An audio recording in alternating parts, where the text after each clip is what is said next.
Hey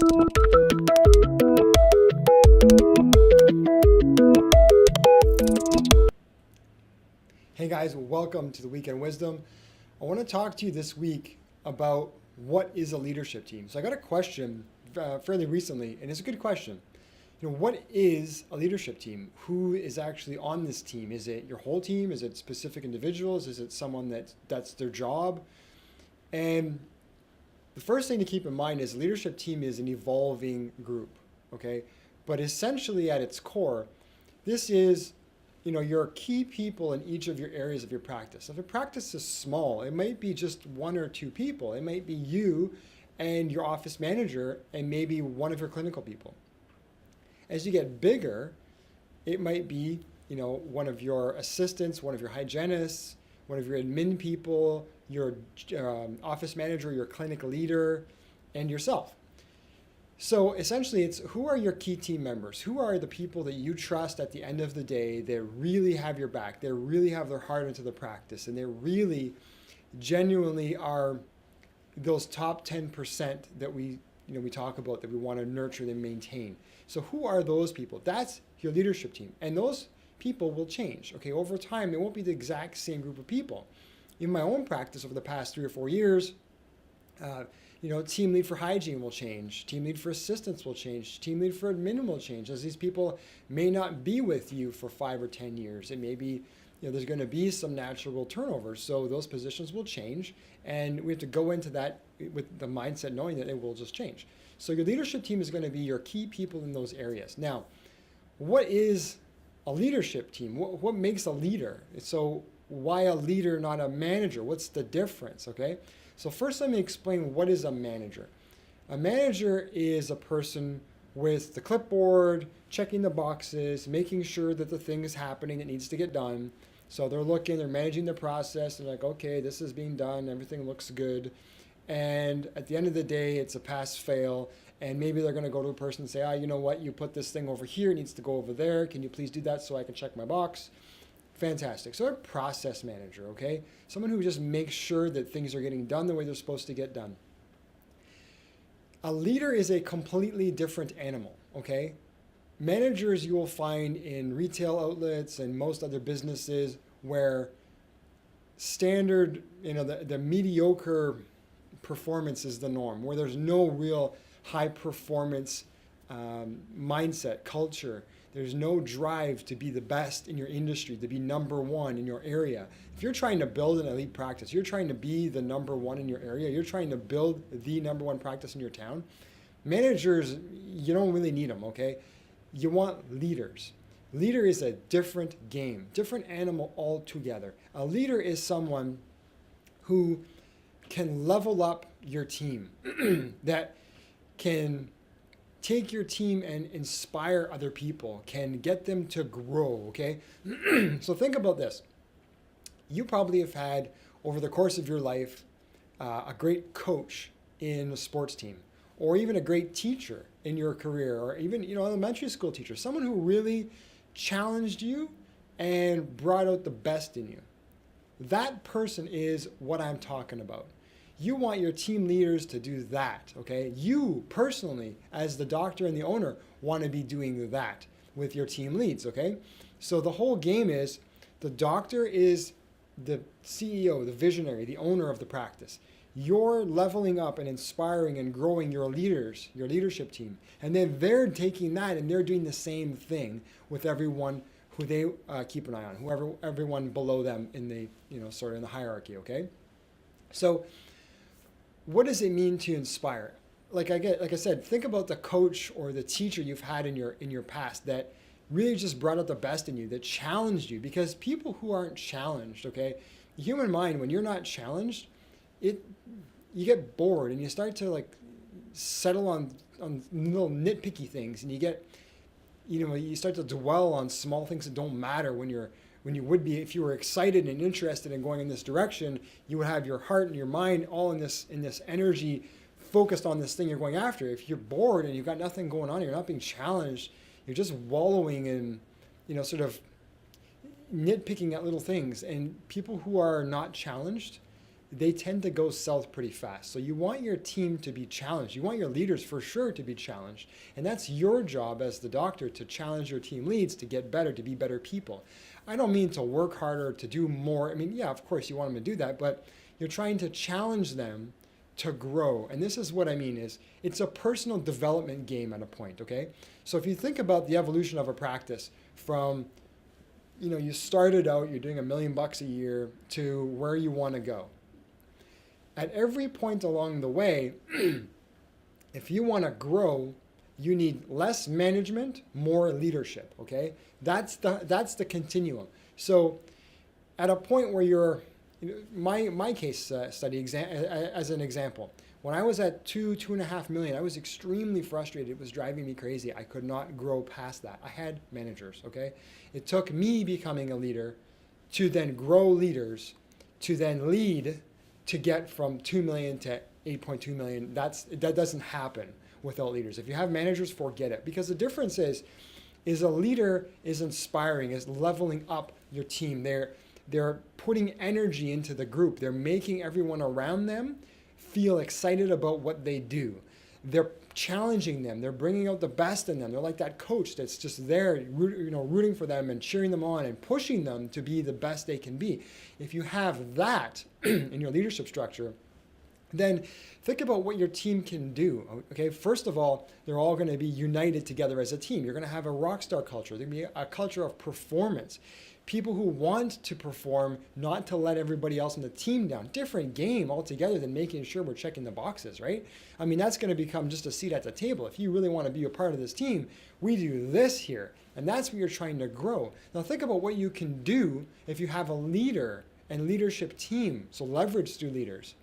If you have a leadership team, you can scale big time because you're taking a few people and you're really leveraging through those people.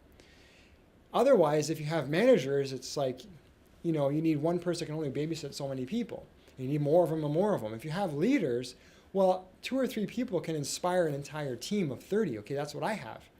It's 2 people, really 3 people, who really inspire the whole group so that we don't need managers. Okay, so first of all, it's efficient. Second of all, you get way more performance when people are engaged, they have their heart into it. And you could just scale that. Think about who you attract to your team when you're running that way, right? When you're an engaging leader and you're challenging people and you're getting the best out of them and you're bringing them up from wherever they are to where they should be, you're actually developing them as a person. You're making them a better person, okay? Who can you attract then? You're going to get the best players because people in your team, what are they going to say to someone else who says, hey, what's it like to work at your office? Oh, it's awesome. Are you kidding me? It's like, because what you're giving them is things that they can use in their personal life. You're making them a better person.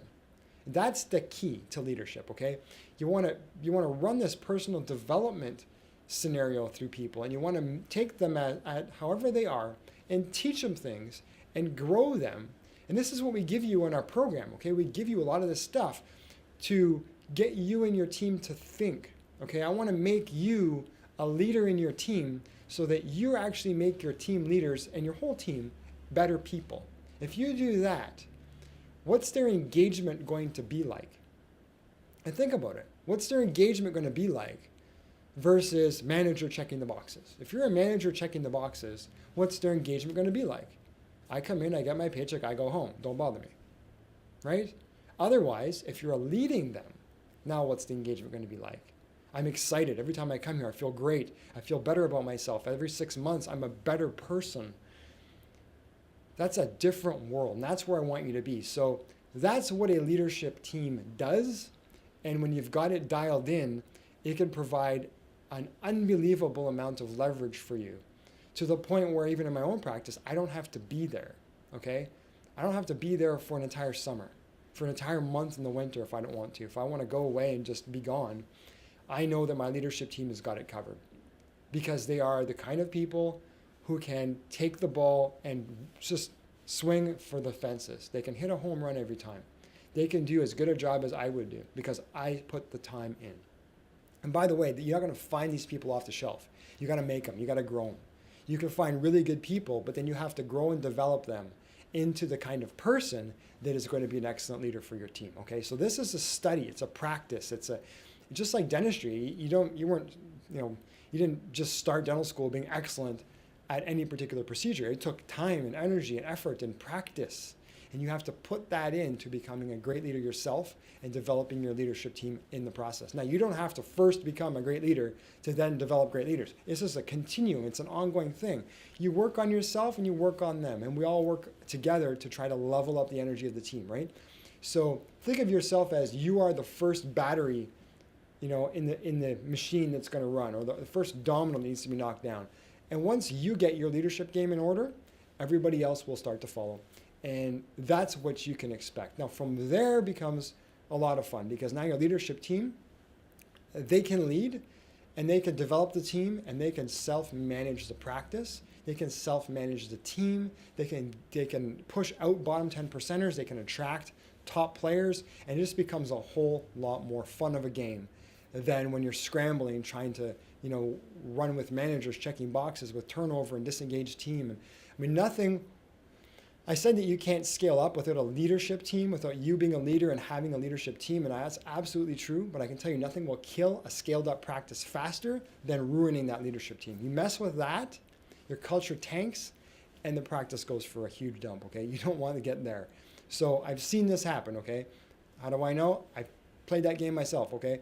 So I test everything here first, so you guys know exactly what happens. If you mess with the leadership team, you got problems, okay? So what I did was a controlled experiment, and one day I'll tell you about that. But I'll tell you, you don't mess with the leadership team. You let those guys run, okay? You teach them as best you can. You really put your energy and your heart into it, and then you guide them to do the same with your team, and it will be an absolutely incredible outcome, okay?